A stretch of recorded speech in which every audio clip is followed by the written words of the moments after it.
Hello बेटा, six science non coaching class में हमने first second and third chapter के जो इम्पोर्टेंट पॉइंट थे उसके बेसिस पे लेसन को रीड किया है। ठीक है बेटा, आज की क्लास में हम फोर्थ चैप्टर का एक बार ऐसे ही क्विक रिवीजन करते हैं।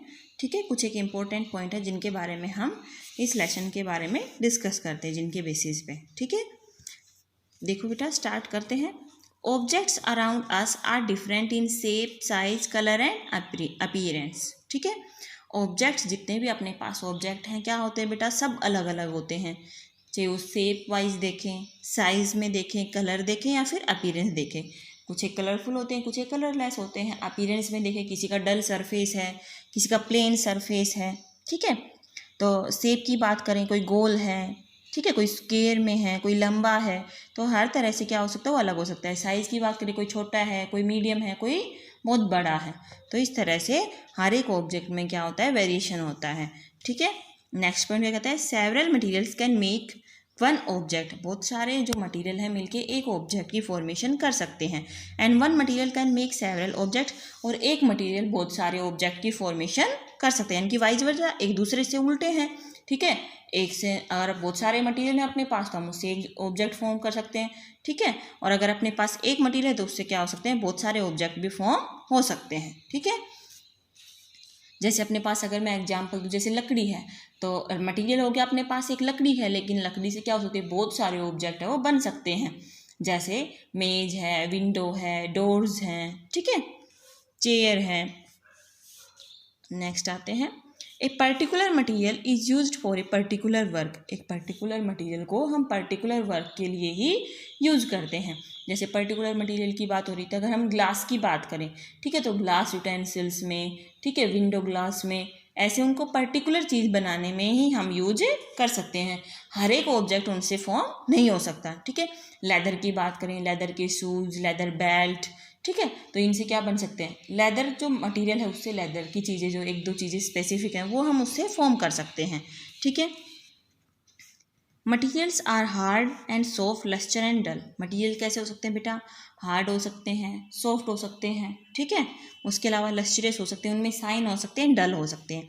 अगर हार्ड की बात करें, जैसे स्टोन है, वुड है, ये क्या है, हार्ड है, कठोर है ना। सॉफ्ट की बात करें, ठीक है, ऑब्जेक्ट सॉफ्ट में आता है, रबर आता है, फोम आता है, ये कैसे हैं, सॉफ्ट है नेचर में। लस्टर की बात करें, साइनिंग की बात करें, गोल्ड है, सिल्वर है, ठीक है, इसमें क्या होती है, साइन होती है।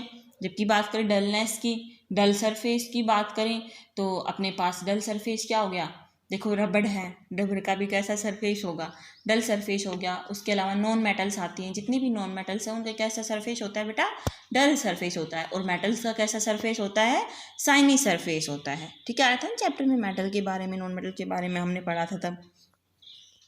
उससे आगे आता है, देखो, materials are opaque, transparent and translucent. Material कैसे हो सकते हैं, ओपेक्यू, ट्रांसपेरेंट और ट्रांसलूसेंट, हर एक टाइप के वो इसमें से मिल सकते हैं। ओपेक्यू का मतलब क्या है, जिसमें से क्लियरली लाइट पास ना हो, जिसमें से हमें कुछ भी दिखाई ना दे, वो क्या होंगे, ओपेक्यू।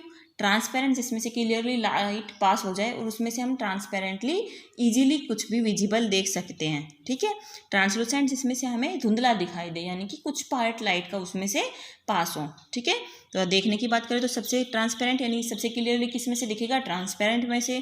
उसके बाद ट्रांसलूसेंट एंड ओपेक्यू में से हमें कुछ भी दिखाई नहीं देगा। जैसे स्टोन है, लकड़ी है, उनमें से हमें कुछ भी दिखाई नहीं देगा, ना ही लाइट उनमें से पास होगी। ठीक है बेटा, ट्रांसपेरेंट की बात करें तो ग्लास होता है ट्रांसपेरेंट। ट्रांसलूसेंट्स की बात करें तो ग्राउंड ग्लास, बटर पेपर, ये सब क्या है, ट्रांसलूसेंट्स हैं। ठीक है, उसके बाद आता है, some materials are soluble in water and some are insoluble. कुछ मटेरियल पानी में घुल जाते हैं, लेकिन कुछ मटेरियल पानी में नहीं घुलते।